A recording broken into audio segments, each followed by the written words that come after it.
2 strikes. Spores kicks and fires. He struck it out looking.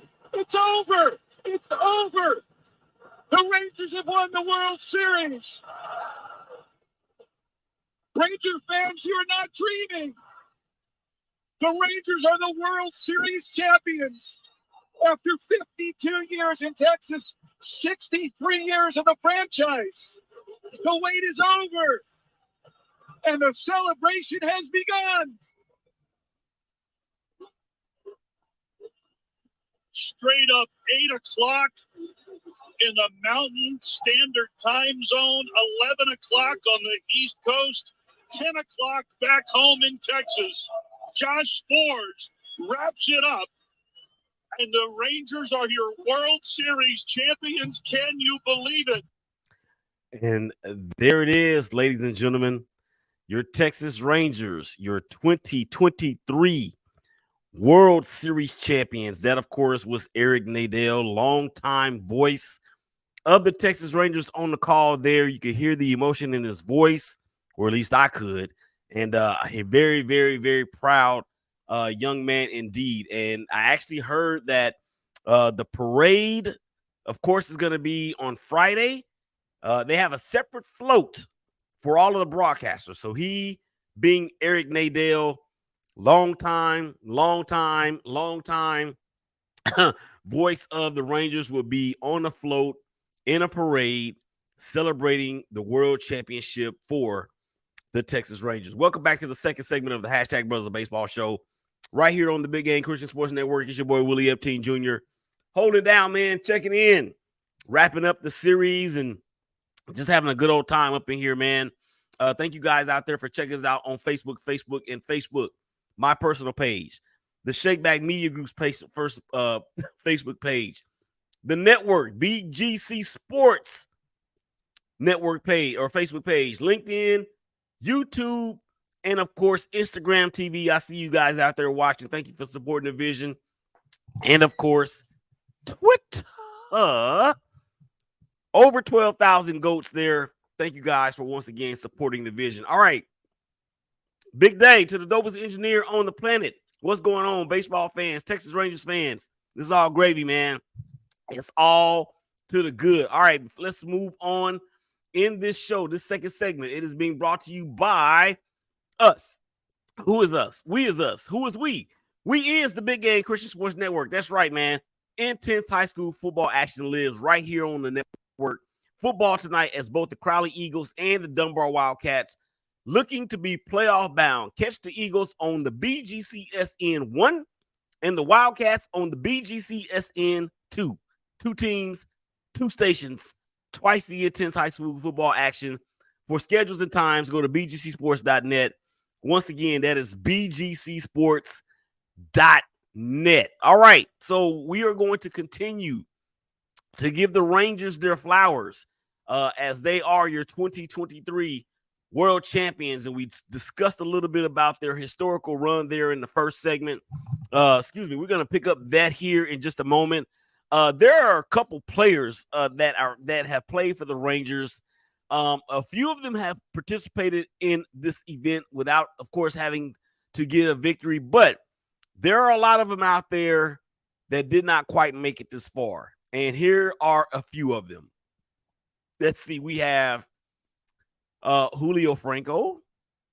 We have, let's see, Alex Rodriguez. We have Fergie Jenkins. We have Mark Teixeira. These are some of the great names, ladies and gentlemen, in the history of the Washington Senators / Texas Rangers franchise. Juan Gonzalez obviously was there. He won, I think it was 2 MVPs in a row back in the mid to late 90s. Mark Teixeira, he went on to the Yankees and won a championship there, if I'm not mistaken. Pudge Rodriguez also went and wound up with the Yankees and won a championship there. But then you think about the likes of Rafael Palmeiro, Adrian Beltre, Buddy Bell, Ian Kinsler, Jim Sundberg. That dude was a Ranger through and through. Then you think about the knuckleballer Charlie Huff, and then Toby Harrah. Man, remember Toby Harrah? My goodness. And then how about Elvis Andrus, who was one of the mainstays on those Texas Ranger squads throughout the early 2000s and is still playing as of this day for the White Sox.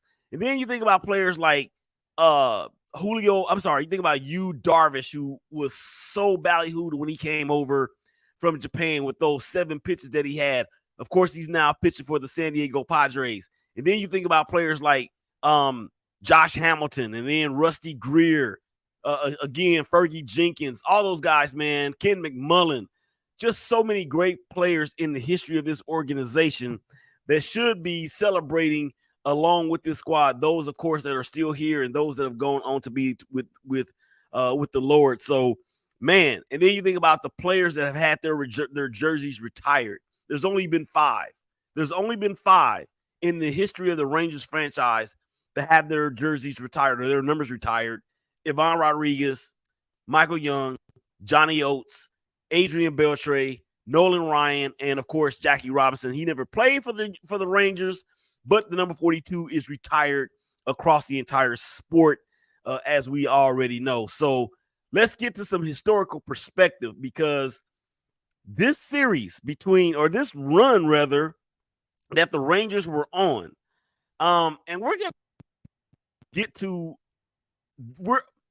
to my thoughts on how much of an opportunity or how much of a chance do they have to get back here next year in the next segment. But this is what we're going to do right now. We're going to talk about how this run and what they did and the performance of all those guys and those players, how magical it has been, or it was, because there were a lot of records that were set along the way. Now, we know that the Rangers finished the postseason 11-0. That's never happened before. And to win an entire series without even winning a home game, of course, that happened during the Astros series. Nothing short of sensational there.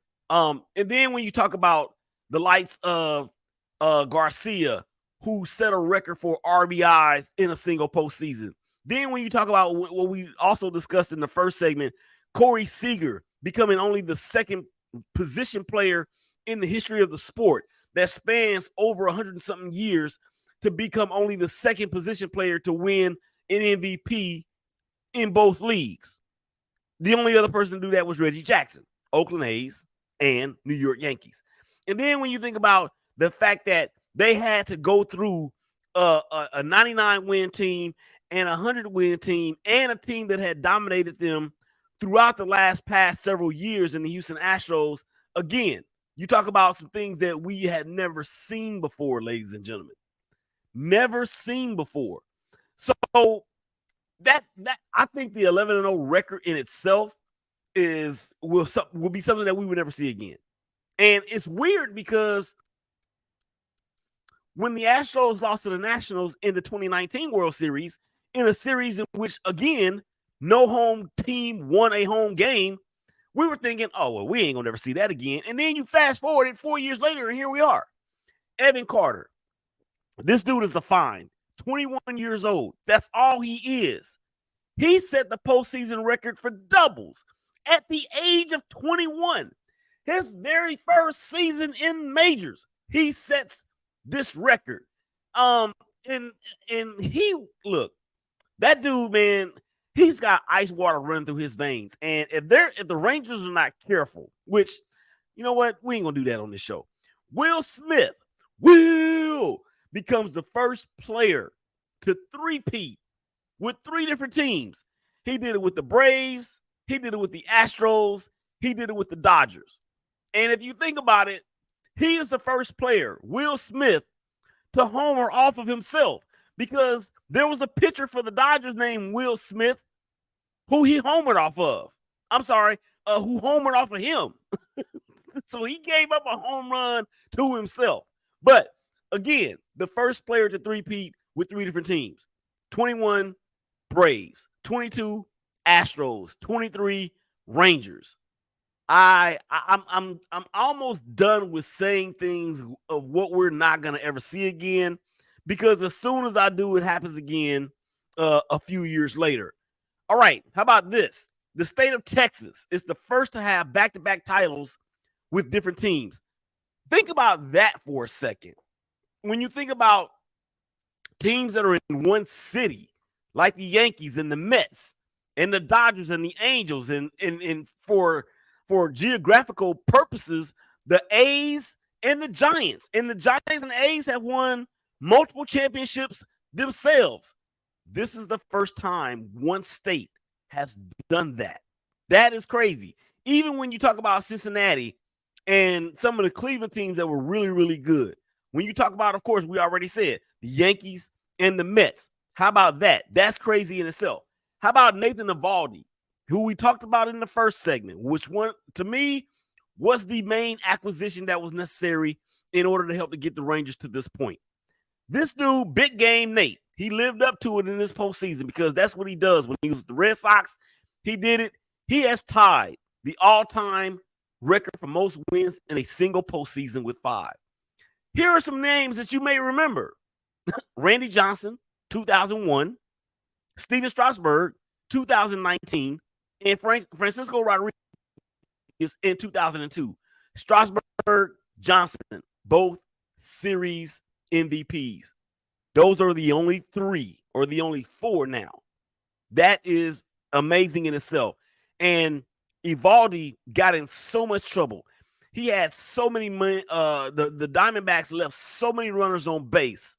It is like, to me, that was the story in itself in terms of how you knew that this was going to go in the favor of the Rangers. All right, let's keep on going because there are other records that were set. We just talked about it a few seconds ago. We're going to repeat it again. How about the legend that is El Bombay? This dude here, Adolis Garcia, sets a postseason RBI record. 22 runs driven in one postseason. That included 8 home runs. And oh, by the way, he didn't even play in Game 4 or Game 5 because of the oblique injury that he sustained in Game 3 when he flied out to center field, I believe it was, in Game 3. But El Bombay was the bomb because apparently the speech that he delivered to those guys before Game 5, nothing short of remarkable. And then Marcus Semien. I got a lot of love for Marcus Semien because he is a former Oakland A that had really good numbers when he was with the A's. He goes off to Toronto for a 1-year deal in which he bet on himself, $23 million, and he signs, of course, the deal 2 years ago with the Rangers. All this dude did was play every single game in 2023. You don't see that anymore. Not in this day and age. You just don't see it. Every single game, regular season and postseason. 835 plate appearances for Marcus Semien. That set a record. So the records just keep on coming. And then we talked about it a little bit in the first segment, how Bruce Bochy, he was able to show us that he's able to win World Series in more than just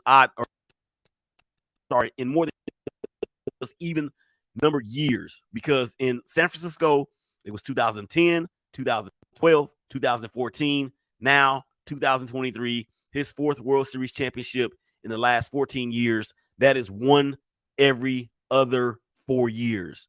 And like I was saying in the first segment, or maybe at the beginning of this one, it is unfathomable to me how Mr. Gray was able to wave that magic wand and get that dude out of retirement to come back. All right, so let's get back to the series itself.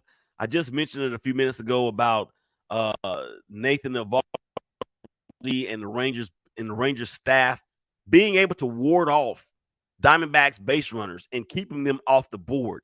The Diamondbacks, and I relate this to turnovers or turnover differential in football, or even a plus minus for a player in basketball.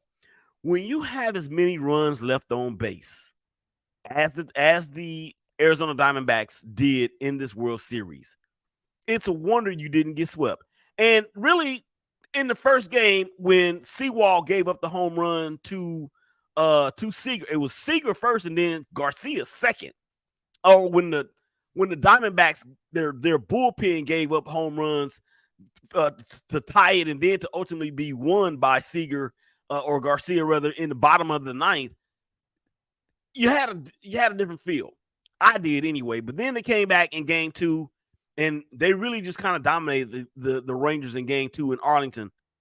But then, they didn't win another game after that. And the crowd at Chase Field was electric.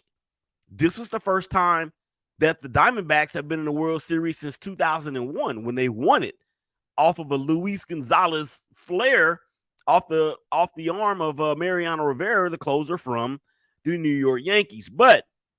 And then the Rangers, they scored so many runs, ladies and gentlemen, with 2 outs. And again, to me, I would like to relate baseball to other sports because just what I do. But here's the thing. I relate that, ladies and gentlemen, to leaving that many runners on base. I relate that to how many times you can get off the field on third down, or how many times you can make a third down conversion if you're the offense. To me, those two things are relatable. And I didn't see if there was some sort of record for the amount of runs that the Rangers scored with 2 outs, but that is some clutch stuff in order to be able to continue that energy with that amount of with that amount of pressure, with the stakes as high as they are, particularly in a visiting ballpark. All right. And it was like a polar opposite. I mean, the Diamondbacks, their speed would have been a problem, but it was neutralized because they kept jamming the bases up and they couldn't get the hits that they needed. And one player in particular for the Diamondbacks really comes to mind, and that was Christian Walker, who was a heck of a player. Gold Glove winning first baseman. Led that team in home runs and RBIs. Was raking all season long. This dude could not buy a hit in this World Series. I mean, he couldn't even get one for free. And then he had a crucial error there in, I want to say it was the bottom of the 6th, or maybe the bottom of the 5th in game 5 that actually led to some unearned runs for the Rangers. So as good as a series that Corey Seager had, and even Marcus Semien to a degree, and Adolis Garcia to an even better degree, man, that's how bad it was for Christian Walker. And I don't know the kid. I've never talked to the kid. I've watched him from afar, being as the fact that they're in Arizona and I'm in Texas and I'm an A's fan. So, and he was an all-star as well. He had a tremendous season, and see that kid go out like that, you can only hope that for some kind of grace be granted towards the Diamondbacks and himself, if he is not there in the future, that he's allowed to be able to play in a position like this once again. All right, that's going to wrap it up for the second segment of the Hashtag Brothers of Baseball show. We are rolling right along, continue the World Series wrap. Willie Epting Jr., Hashtag Brothers of Baseball show. Y'all come back and holler at us.